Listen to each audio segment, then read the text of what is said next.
তারিখে এখানে এসে আমরা পুজো করিয়ে যাব। কোন মাইকালাল আছে, কোন সাব্বির আছে, কোন আলী আছে, আমরা চোখে চোখ দেখে এখানে পুজোটা করিয়ে যাব। দেখুন, এরা এখন বর্তমানে পরিস্থিতিটা এতটাই খারাপ করেছে যে মনে হচ্ছে বর্তমানে এটা বাংলাদেশের ঢাকা বা পাকিস্তানের ইসলামাবাদের মতন অবস্থা। এইভাবে চলতে থাকলে পশ্চিমবঙ্গের অবস্থা খুব খারাপ হবে।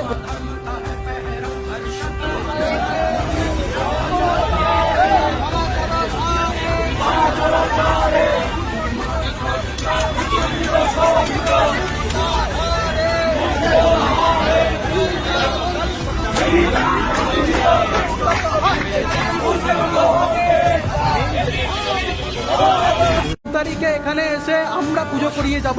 কোন মাইকালাল আছে, কোন সাব্বির আছে, কোন আলী আছে, আমরা চোখে চোখ দেখে এখানে পুজোটা করিয়ে যাব। দেখুন, এরা এখন বর্তমানে পরিস্থিতিটা এতটাই খারাপ করেছে যে মনে হচ্ছে বর্তমানে এটা বাংলাদেশের ঢাকা বা পাকিস্তানের ইসলামাবাদের মতন অবস্থা।